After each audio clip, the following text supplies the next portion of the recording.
Guru thank you అండి.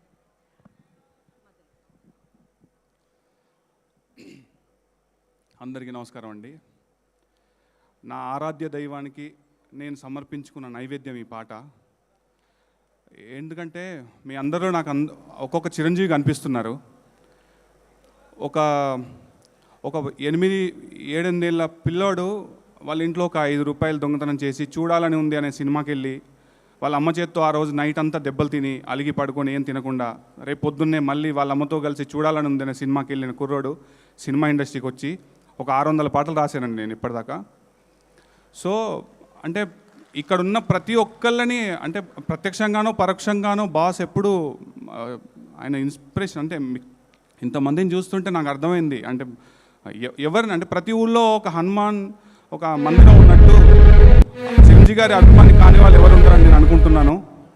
So అలా నన్ను ఇన్స్పైర్ చేసి తెలుగు సినిమా పరిశ్రమ దాకా తీసుకొచ్చిన బాస్కి నేను ఎప్పుడు సర్వదా శతదా కృతజ్ఞుణ్ణి. ఇంత మంచి అవకాశాన్ని నాకు కల్పించిన స్వామినాయుడు గారికి, అంటే చిరంజీవి గారికి పాట రాయడం అంటే ఇందాక సాయి సార్ ఏదో చెప్పారు, చిరంజీవి గారి అభిమానిగా ఉండడం అంటే అదొక పదవి అని. Sir hats off sir Sai గారు, మీరు అంటే అది గొప్ప మాట అండి. అంతే, చిరంజీవి గారికి అభిమానిగా ఉండడం అనేది ఒక పదవి. సో ఆ పదవిని మన బాధ్యతగా ఎప్పుడు నిర్వర్తించాలి నేను కోరుకుంటున్నాను. సో చిరంజీవి గారికి నేను కొత్తగా రాసేది ఏముంది బాస్ గురించి అని చెప్పి మొదలుపెట్టాలి. ఎక్కడ మొదలు పెట్టాలి అంటే ఈ పాట రాసిన సందర్భంలో మా నాన్నగారు చనిపోయారండి. రాస్తున్న సందర్భంలో 2 వారాల క్రితం.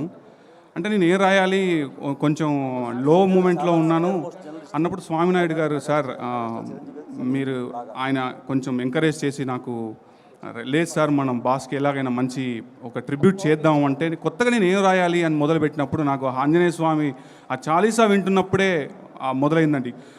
అతులిత బలధామం చెరగదు ఆ నామం మనసున శ్రీరామం కొనిదల కొదమం అని మొదలుపెట్టానండి. అలా మొదలైన పాట ఆ ప్రవాహంలాగా అయిపోయింది ఒక 2-3 గంటల్లో.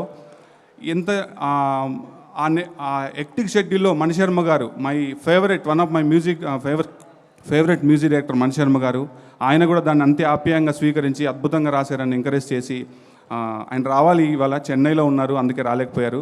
సో నేను చిరంజీవి గారికి పాట రాయడం, సినిమాకి పాట రాసినంత సంతోషంగా ఉన్నాను. ఇలాంటి ఒక ప్రత్యేకమైన సందర్భంలో మీ అందరి ముందు ఆయనకి పాట రాసి నన్ను ఇంతటి అంటే మీ అందరిలో నుండి వచ్చిన వాన్నే అందరూ చెప్పారు, అక్కడెక్కడో కూర్చొని మూలకు చాలా ఈవెంట్స్కి వచ్చి అయ్యో ఏదో ఒక రోజు మనకు అవకాశం రాకపోతా అని ఎదురు చూసిన వాన్నే. సో ఈరోజు అవకాశం వచ్చింది. సో మీ అందరికీ పాట నచ్చిందని అనుకుంటున్నాను.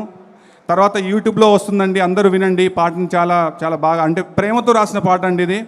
సో నేను ఈ సందర్భంగా బాస్ మెగాస్టార్ గారికి పుట్టినరోజు శుభాకాంక్షలు తెలియజేసుకుంటున్నాను. మరో 3 రోజుల్లో నా పుట్టినరోజు కూడా ఉంది. సో మీ మధ్యలో ఇలా నేను ఉండడం చాలా సంతోషంగా ఫీల్ అవుతూ స్వామినాయుడు గారికి అందరికీ మరొకసారి థ్యాంక్ యూ చెప్తున్నానండి. అడ్వాన్స్ హ్యాపీ బర్త్డే పూర్ణ.